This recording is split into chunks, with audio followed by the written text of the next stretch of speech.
Սիրված աշխատանք ունենալ, բազմաթիվ սիրված անքներ գտնվում են բյուջետային հիմնարկներում եւ կառավարությունը իմիջայլոց բարձր տեխնոլոգիաների ոլորտում, այլ ոլորտներում աշխատատեղերի բացման ծրագրեր է իրականացնում, աջակցության ծրագրեր է իրականացնում, որպեսզի ներդրողներին խթանի նոր աշխատատեղեր ստեղծել։ Առողջ սննդին հասանելիություն, սննդի անվտանգությունը ու սննդի անվտանգության ստանդարտների սահմանումը պետական բյուջեի կոնկրետ ծախսային տող է։ Առողջ ապրելակերպը նույնպես պետական բյուջեի կոնկրետ ծախսային տող է, սկսած մեր դպրոցներում եւ մեր համայնքներում մարզական ենթակառուցվածքներից, որը ստեղծվում է պետական բյուջեի այդ թվում միջոցներով, ներառյալ սուբվենցիոն եւ ոչ սուբվենցիոն ծրագրերով, բայց նաեւ քաղաքացիների ընկալումը առողջ ապրելակերպի նկատմամբ մեծացնելու համար, այդ թվում հանրահռչակման ծրագրեր ենք մենք իրականացնում, այդ թվում որ իմ կողմից հեծանիվ վարելու մղումը, էտել է որոշակի բյուջետային ծրագրի իրականացում ցույց տալու համար, որ ամոթ չի, որ 49-50 տարեկան տղամարդը հեծանիվ քշի, ամոթ չի ուղղակի։ Կներեք իմ կարծիքով ամոթ է, որ չքշի։ Հաղորդակից լինել հոգևոր կյանքին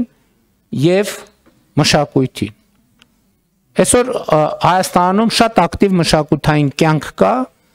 այդ թվում բյուջետային են ծրագրերի եւ են բանաձևերի միջոցով, որը կառավարությունը ընդունել է։ Դուք գիտեք, որ մենք արդեն մի քանի մշակութային հաստատություններում էքսպերիմենտալ փորձարարական մեթոդով ֆինանսավորման նոր բանաձևեր ենք դրել եւ ակնհայտ է, որ այդ բանաձևերը գործում են, որովհետեւ մենք շահագրգռություն ենք ստեղծել, որպեսզի մեր մշակութային հաստատությունները իրենց սիրած գործով զբաղվելով իրենք իրենց համար ավելի մեծ եկամուտ գեներացնել եւ ինչքան իրենք եկամուտ գեներացնեն, մենք այդքան կավելացնենք։ Պետական բյուջեի ծախսային տողը, երբ որ մենք բոլոր երեխաների համար, օրինակ թանգարանների մուտքը մինչև 12 տարեկան դարձրեցինք անվճար։ Պետական բյուջեի փողը, երբ որ մենք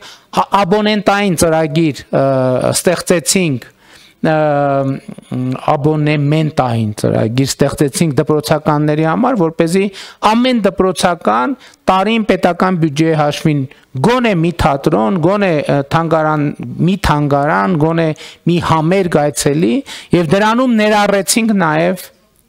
տրանսպորտային ծախսերը մարզից մարզ տեղափոխելու երեխաներին մարզից մարզ տեղափոխելու համար։ Հոգևոր կյանքին հաղորդակցությունը նույնպես պետական բյուջեի ծախսային տող է, որովհետև այսօր մեր պատմամշակութային բազմաթիվ հուշարձաններ, որոնք այդ թվում հոգևոր կյանքի անբաժանելի մաս են, որպես պատմամշակութային հուշարձան պատկանում են պետությանը, այսինքն պետության սեփականությունն են եւ գտնվում են պետության հոգացության ներքո։ Եվ այդ թվում ենթակառուցվածքներ պետք է լինեն, որպեսզի մարդիկ հնարավորություն ունենան հաղորդակցվել այդ հոգևոր արժեքների հետ։ Բայց նաև պետք է կառավարությունը խստիվ վերահսկողություն սահմանի, որպեսզի, ինչպես արդեն առիթ ունեցել եմ ասելու, ոմանք այդ պատմամշակութային հուշարձանները չուլան չդարձնեն, որովհետև ելի եմ ասում, դա վիրավորում է մարդկանց հոգևոր զգացումները։ Կարճ ասած, իհարկե այս ցանկը կարող ենք շարունակել, ես չեմ ուզում շարունակել,